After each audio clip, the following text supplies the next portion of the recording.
네, 안녕하세요. 이번 영상에서는 사용자로부터 입력을 어떻게 받을 수 있는지에 대해서 배워볼 건데요. 우선은 이제 커맨드 라인 아기먼트에 대해서 먼저 같이 보도록 하겠습니다. 텍스트 에디터로 들어가고요. 퍼블릭 그런 다음에 이제 이름을 테스트라고 클래스 이름을 설정해 보겠습니다.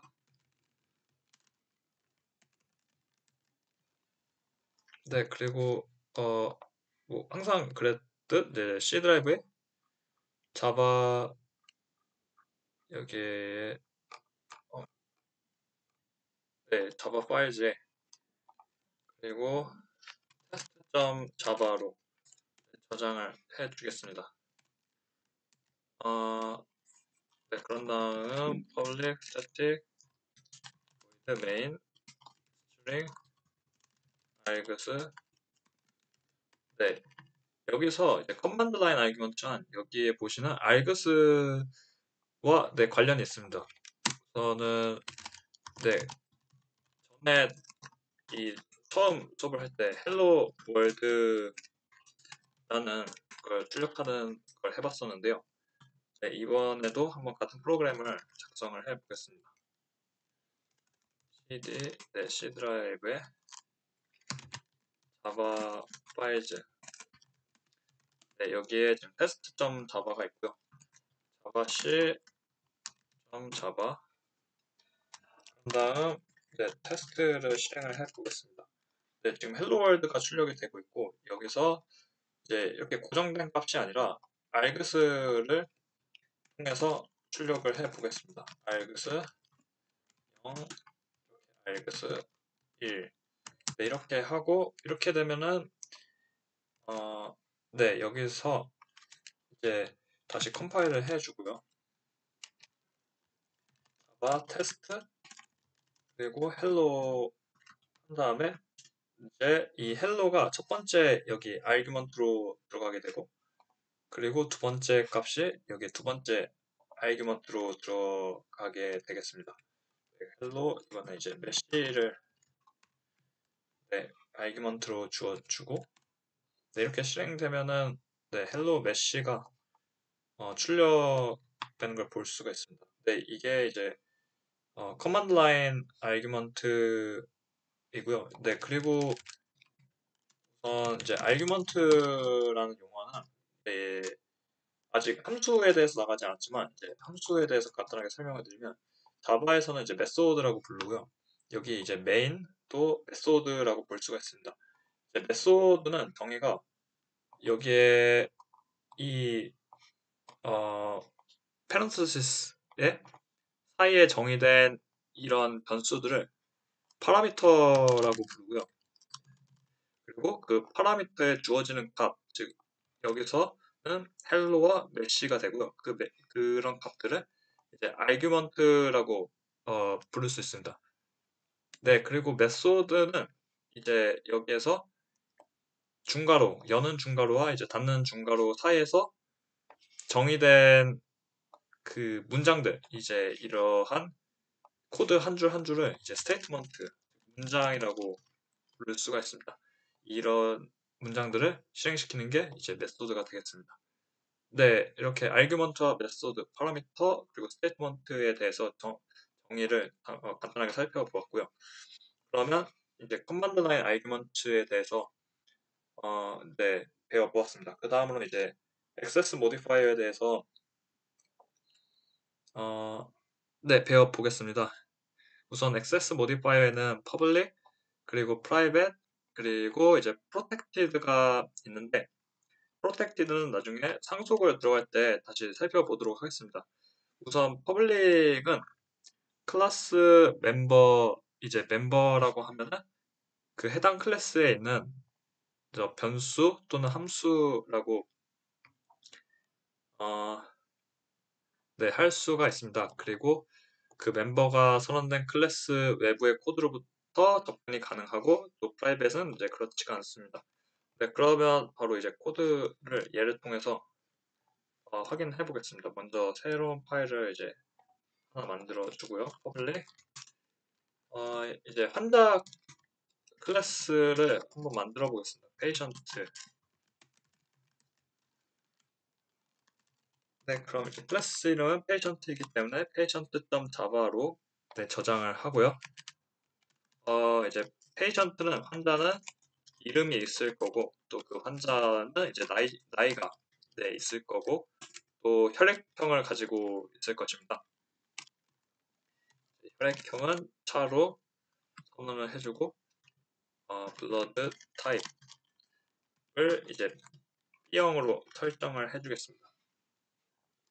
네, 근데 이제 이 환자의 정보가 예를 들어서 의사가 아닌 사람이 이 환자의 혈액형을 이제 만약에 바꾸게 되면은 나중에 이 환자의 혈액형이 잘못돼서 혈액을 받거나 수술을 할 때 이제 위험한 상황이 발생할 수도 있습니다. 네, 그래서 어, 이 클래스 외부의 코드로부터 이 멤버에 접근할 수 없게 하는 역할을 하는 게 이제 프라이빗이 되겠습니다. 네, 그러면 이제 프라이빗으로 설정을 해보고 음, 네, 이렇게 페이션트에 여기에 지금 보이는 클래스 테스트라는 클래스에서 페이션트라는 객체를 생성을 해주고요.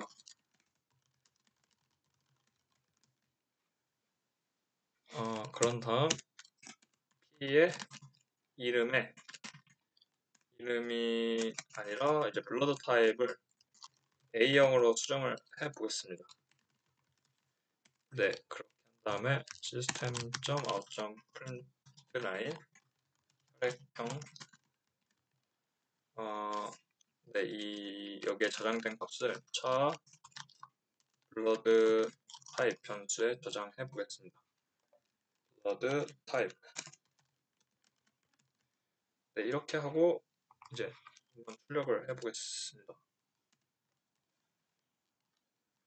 네, 인코딩을 지금 ASI로 변환을 시켜줘야 하고요. 네, 이렇게 하고 다시 이제 실행해 보겠습니다. 네, 지금 여기 보시면 에러가 발생했는데요. test.java 클래스의 5번째 줄. 네, 여기에 이제 에러 blood type has private access in patient라고 patient의 이제 blood type이 private이기 때문에 네, 접근할 수 없다고 이제 말하고 있습니다. 네, 즉 여기에 같이 보셨던 정의와 같이 private은 클래스 멤버가 선언된 클래스, 즉 여기 이 클래스 지금 페이션트 클래스가 있고 이 페이션트 클래스의 멤버 블러드 타입이라는 멤버 네, 변수라고 지금 생각하시면 되겠습니다.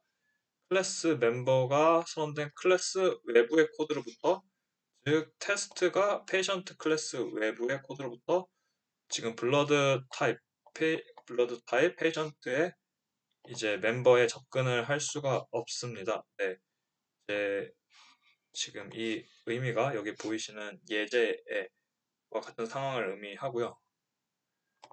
그러면 여기서 페이션트를 블러드 타입을 이제 프라이빗이 아니라 퍼블릭으로 선언을 해보겠습니다. 네, 이렇게 하고 실행을 하게 되면 음,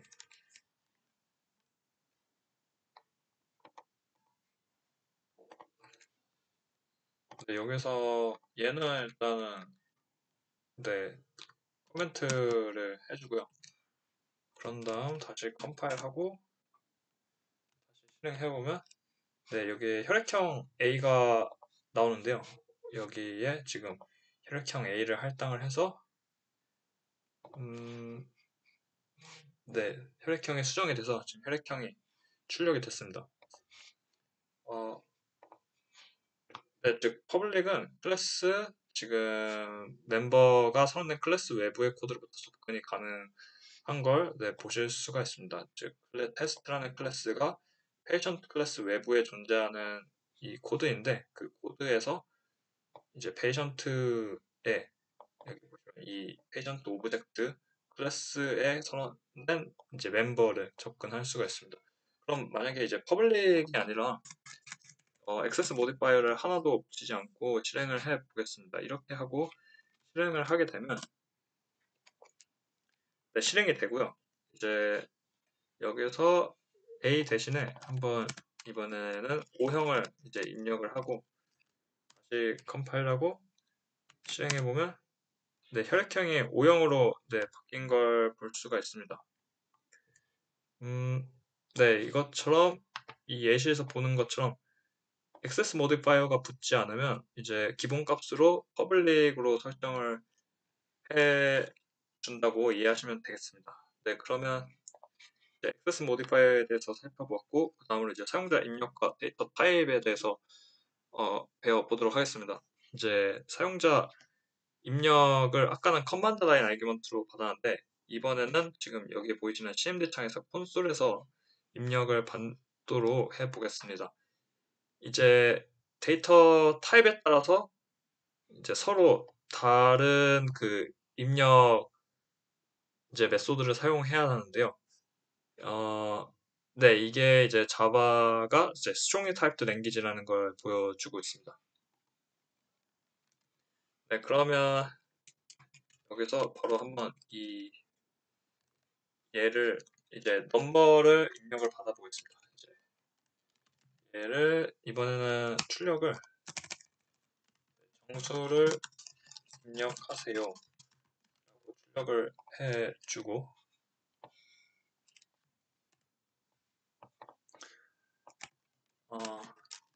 그런 다음 스캐너 in 네, 먼저 이번엔 스트링으로 선언된 변수에 이제 사용자의 입력을 받을 때는 sc라는 객체에서 next를 함수로 호출해야 하고 사용자 입력을 만약에 이제 int형으로 받고 싶으면 int 넘버에는 sc.next int 네, 이렇게 할 수가 있고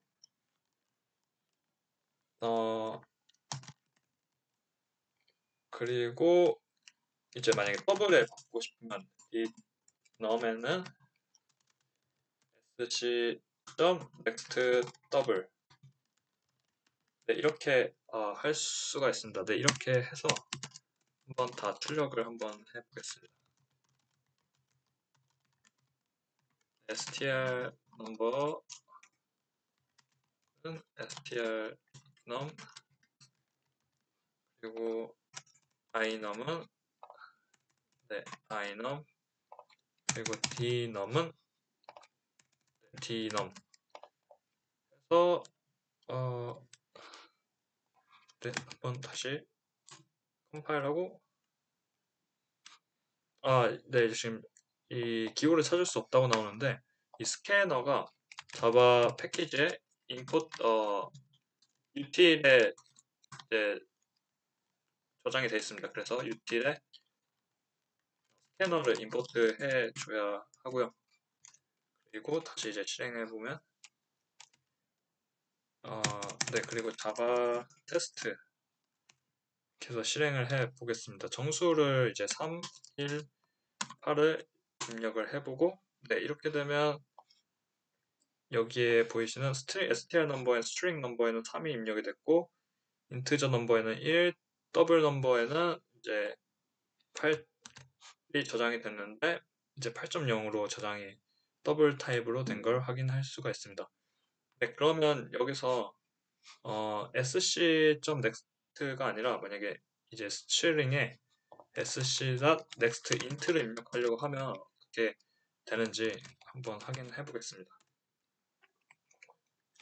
네, 보시면 여기에서 이제 test.java의 7번째 줄에 네, 여기고요. 그리고 sc 스트링으로 선언된 str num의 변수에 이제 int형으로 입력을 받으려고 하기 때문에 error incompatible types int cannot be converted to string 이라고 네, int가 이제 string으로 변환될 수 없다라고 이렇게 에러가 출력이 되고 있습니다. 네, 그런 다음에는 이제 타입 컨버전과 프로모션 룰에 대해서 한번 보도록 하겠습니다. 네, 여기 보시면 이제 데이터 타입 우리가 사용했던 이제 정수 같은 경우에는 바이트와 쇼트, 인트, 롱 네 가지 데이터 변수 타입이 존재를 하고요. 이제 각각 바이트 같은 경우에는 마이너스 128부터 127까지, 쇼트 같은 거에는 마이너스 32,768에서 32,767까지, 인트와 롱은 각각 이 범위 내에서 정수를 표현할 수가 있습니다.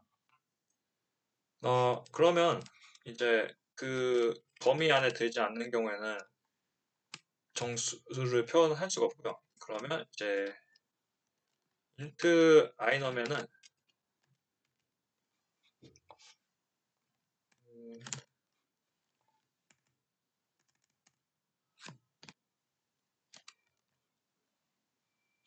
쇼트에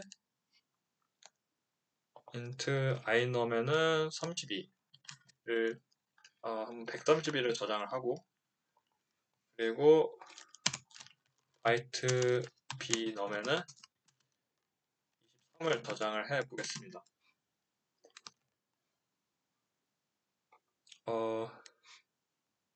네, 이때 이렇게 서로 다른 아, 이렇게 서로 다른 데이터 타입이 있을 때, 예를 들어서 썸을 인트로 롱으로 이제 선언을 해주고, 또 여기에 이제 롱 L 넘이 있다고 이제 1332가 이렇게 있으면, 예를 들어서 썸에 I 넘 그리고 더하기 넘 더하기 L 넘을 했을 때는, 네, 타입이 서로 다 다른 타입이기 때문에 다른 정수 타입이 이제 어, 연산을 할 때 섞여 있는 경우에는 가장 큰 타입으로 이 모든 타입이 자동적으로 변환이 되겠습니다. 네, 그걸 이제 여기서 프로모션 룰, 자바의 프로모션 룰이라고 부르고요. 네, 그럼 여기 일단은 이제 프로모션 룰에 대한 정의였습니다. 한번, 네, 썸을 한번 출력해보고 한번 확인해 보겠습니다. 썸,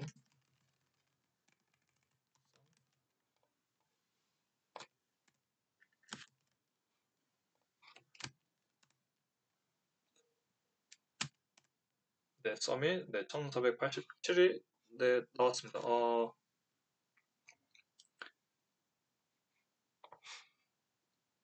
네, 그러면 이제 자바는 이제 strongly typed language라고 말씀을 드렸었는데, 위클리 그 반대되는 개념이 이제 위클리 typed language이고요. 그 한 예로 지금 이 케이스를 한번 보도록 하겠습니다.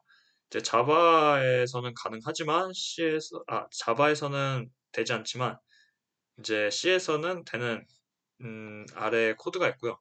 이 코드를 복사해서 네, 한번 여기에 붙여 넣어 보겠습니다. 네, 이렇게 좀 보기 좋게 띄어쓰기를 한번 해 보겠습니다. 음, 네, 지금 보시면 iNum은 int로 선언이 됐고요. 그리고 이제 dnum은 더블로 선언이 됐습니다. 근데 이때 더블과 int는 서로 다른 타입이기 때문에 이 더블로 선언된 dnum을 int로 이제 이렇게 값을 할당하려고 할 때 에러가 발생해서 컴파일을 할 수가 없습니다. 그럼 이렇게 하고 iNum을 출력을 해 보겠습니다.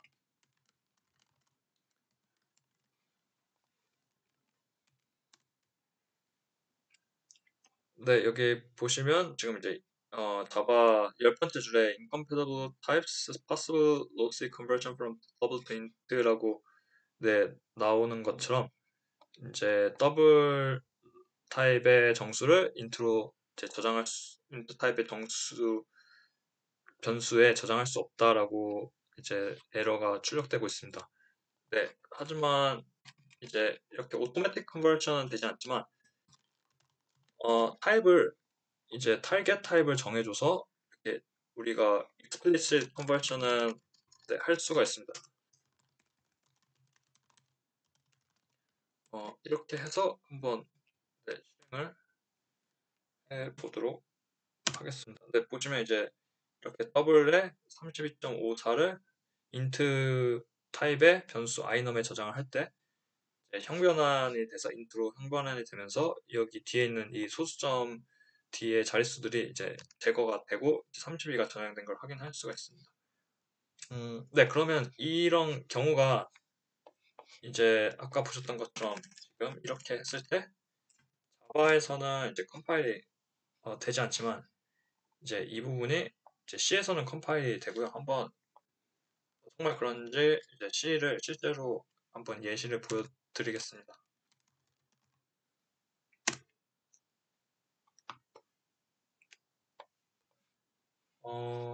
네, 파일을 하나 새로 만들고 이제 int main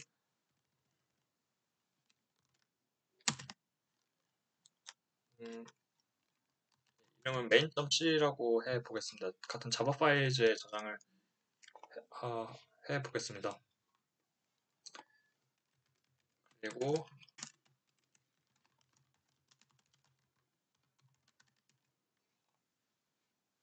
네, 얘는 지워주고요.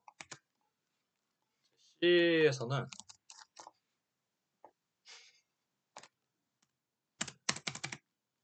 여기에 이제 출력하는 문장의 printf가 되겠습니다. printf로 이렇게 한번 네, 해보겠습니다.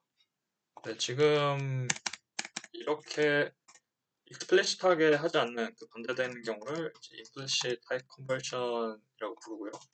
네, 이런 게 가능한 이유가 이제 C는 weakly typed language이기 때문에 그렇습니다. 그래서 cd c 자바 파일즈로 이동을 해보고요. 네, 여기에 main.c가 있고요. 여기 지금 보시는 지금 이 파일이고 얘를 이제 컴파일을 해주고 네, 그 지금 컴파일이 됐습니다. 이제 아무 에러 없이 컴파일이 됐고 실행을 해보면 네, iNum에 32가 출력되는 걸 확인할 수가 있습니다. 네, 여기 보시는 것처럼 아까 자바는 익스플리시트하게 타겟 타입을 설정해주지 않으면 타입 컨버전이 할 수 없었지만 C 같은 경우에는 타입이 달라도 서로 타입이 달라도 이렇게 타입을 서로 다른 타입의 값을 저장을 할 수가 있습니다. 네, 이게 이제 weakly typed language가 이렇게 보통은 explicit, implicit type conversion을 지원을 하고요. 자바는 그의 반대, strongly typed language이기 때문에 이러한 경우를 이제 허용하지가 않습니다. 네, 네, 이렇게 strongly typed language와 weakly typed language에 대한 차이와 개념에 대해서 살펴보았습니다. 그리고 마지막으로 자바에서 이제 automatic type conversion을 지원하는 어떤 이 특이한 케이스에 대해서 한번 살펴보겠습니다. 네, 이제 the operation of two operands with byte types performs automatic type conversion to int라고 되어 있는데 이제 바이트 타입으로 선언된 두 변수 두 피연산자의 연산을 할 때 이제 자동적으로 int로 이제 프로모션 룰을 따르지 않고 int로 형변환이 되고요. 네, 예를 들자면 만약에 int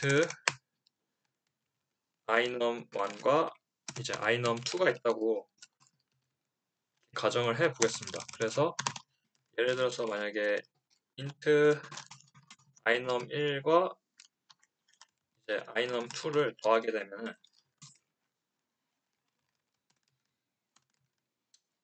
그 타입도 이제 sum 당연히 int가 되고요. 왜냐면 여기서 가장 큰 타입이 int이기 때문에 int로 다 이제 타입이 맞춰져서 썸에 저장을 해주겠습니다. 그리고 이렇게 해서 썸을 출력을 해 보겠습니다.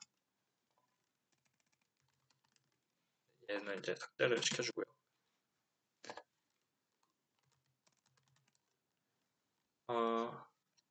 네, 자바시 test.java 그리고 자바 테스트. 네, 이렇게 실행되면 지금은 네, 문제없이 동작을 하고요. 여기서 그러면 그 바이트로 선언을 하고 binom1 그리고 바이트 binom2 그런 다음에 얘를 이 바이트 sum 하고 binom1과 binom2를 한 번 더해서 실행을 해 보겠습니다. 네, 보시면 지금 네, incompatible types possible lossy conversion from into to byte라고 되어 있는데 지금 분명 두 개가 이제 binom 1과 binom 2가 바이트 타입이고 두 바이트 타입을 피연산자의 연산인데 이제 그 타입이 이제 지금 int가 됐다고 볼 수가 있습니다. 즉 바이트랑 바이트 네, 여기 보시면 바이트 로 타입으로 선언된 두 피연산자 연산을 하게 되면 그 결과값이 이제 int가 되고요. 네, 그렇기 때문에 여기서 이제 int로 explicit type conversion을 네, 여기서는 해줘야 하겠습니다. 그리고 이제 이렇게가 아닌 여기서 바이트로 형변환을 해줘야 하고요. 왜냐면 이 연산의 결과로 int로 타입 그 결과값이 int이기 때문에 그 int를 다시 바이트로 변환해야지 바이트로 선언된 썸에 저장을 할 수가 있습니다. 네, 이렇게 해서 실행을 해보면 잘 컴파일 됐고 44가 출력되는 걸 확인할 수 있습니다. 네, 그러면 이렇게 말고 이번에는 지금 보시면 이제 바이트 그러면 얘가 두 바이트로 선언된 피연산자의 연산의 결과가 int이기 때문에 썸을 int로 선언을 해주면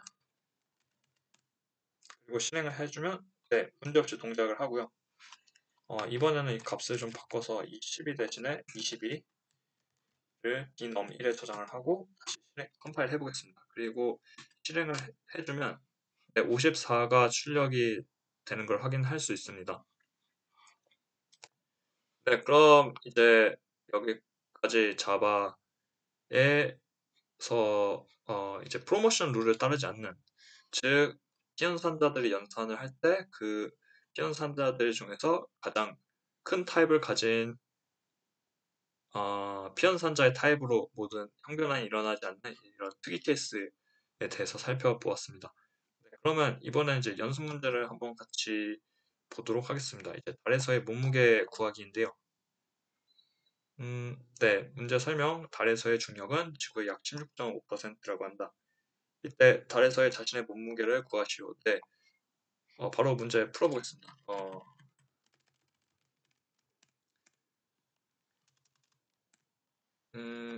한번 네, 여기서 이제 사용자 입력을 스캐너를 쓸 수도 있고 또는 커맨드 라인 아규먼트를 이용할 수도 있는데 저는 이제 커맨드 라인 아규먼트를 이용해 보겠습니다. 그래서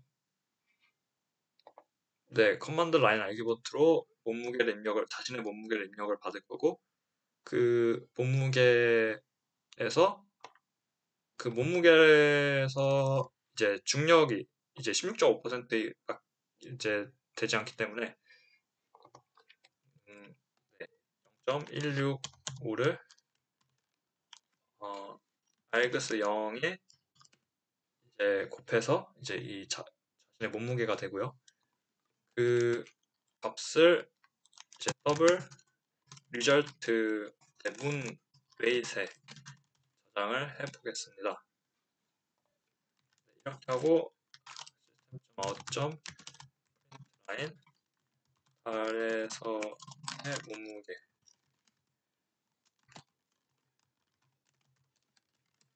그리고 네, 위에는 system.out.println 지구에서의 몸무게 args 0. 네, 내 몸무게가 이제 지구에서의 몸무게가 되겠습니다. 네, 이렇게 해서 한번 실행을 해 보겠습니다. java c test.java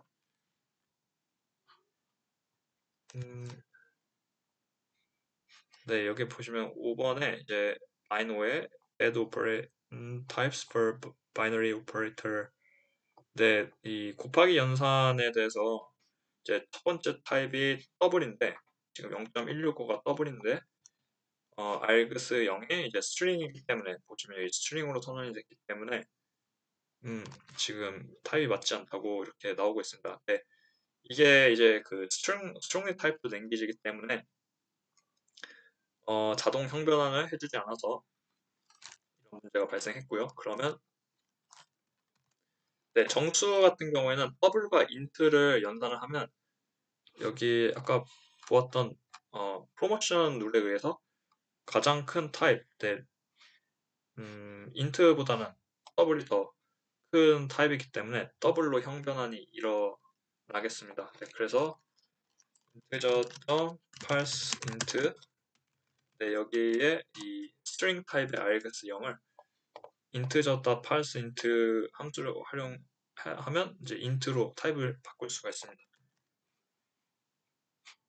네, 이렇게 해서 다시 컴파일을 하고 그럼 이제 컴파일이 되었고요. 여기서 테스트 네, 지금 array index out of bounds exception이 나오는데 여기에 보시면 index 0 out of bounds per length 0라고 되어 있습니다. 이게 네, 여기에 지금 커맨드 라인 아규먼트를 주어지지 않았기 때문에 그렇고요.